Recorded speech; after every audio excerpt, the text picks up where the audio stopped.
লক্ষের বাটালি সেই সুবাদে আস্তে আস্তে হোসেন শহীদ সরওয়ার্দী ধারাবাহিকতায় শেখ মুজিবুর রহমান সাহেব বাংলাদেশের তৎকালীন পূর্ব পাকিস্তানে আওয়ামী লীগের নেতা হয়। দুই নেতার পার্থক্যটা দেখেন, আমি অশ্রদ্ধা করে কথা বলছি। এক নেতা ৭৫-এর ১৫ই আগস্ট নির্মম ভাবে পরিবার পরিজনের অনেককে নিয়ে ৩২ নম্বরের ধানমন্ডির ৩২ নম্বরের বাড়িতে নিহত হয়েছে এক নেতা, এবং আজকে ৩২ নম্বরের বাড়িতে কুকুরও প্রস্রাব করে না। কেন করে না? কেন করে না? তাদের অপশাসনের কারণে। তারাও তো আমাদের দেশের মানুষ, গোপালগঞ্জের টুকরিপাড়ার মানুষ, আমরা চিনি জানি। তাদের অপকর্মের কারণে আপনার পরিবারে যদি একজন দুষ্ট হয়, জন্মনে অপকর্ম করে, মানুষকে নির্যাতন করে, ক্ষতি করে, তাহলে আপনার পরিবারও কলঙ্কিত হবে। ঠিক তদ্রুপ বাংলাদেশে এই শেখ মুজিব এবং তার পরিবার কলঙ্কিত হয়েছে। দুই নেতার চারিত্রিক বৈশিষ্ট্য দেখেন, একজনের জানাজায় ১৭ জন মানুষ, শেখ মুজিবের জানাজায়, আর জিয়াউর রহমানের জানাজায় কোটি কোটি মানুষ।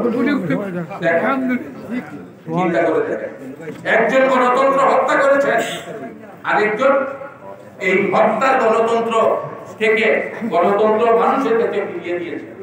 দেখেন, একজনের সময় মুসলিম বিশ্ব কোনো সমর্থন দেয় নাই, চীন সমর্থন দেয় নাই, মার্কিন যুক্তরাষ্ট্র দেয় নাই।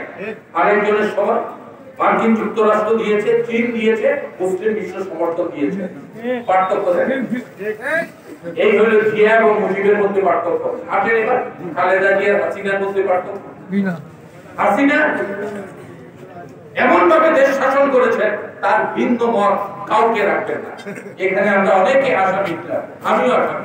হাসিনার সর্বশেষ সময়ে আমি কারাগারের অভ্যন্তরে আমার পায়ের আঙুল ভেঙে গিয়েছে, আমি লাঠি হাতে নিয়ে চলেছি, আমি ভাবি নাই আমার পা ভালো হবে। ডাক্তাররাও বলেছেন বয়স বেশি, ডায়াবেটিস আছে, অসুবিধা হতে পারে, ভেঙে বলেন নাই। আমার পরিবারের সদস্যদের বলেছেন, ডাক্তারের সাথে দেখা করে বেরিয়ে আসার সময় আমার পরিবারের সদস্যরা, স্ত্রী পুত্র, তাদের চোখে জল, তারা কিছু বলে নাই।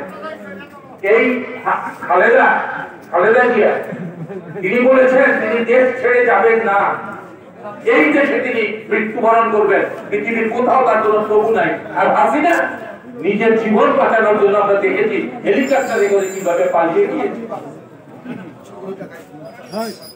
এই দুই নেত্রীর পার্থক্য। এবার আসেন তাদের পুত্র, দুই পুত্র, আমাদের নেতা তারেক রহমান আর তাদের নেতা জয়।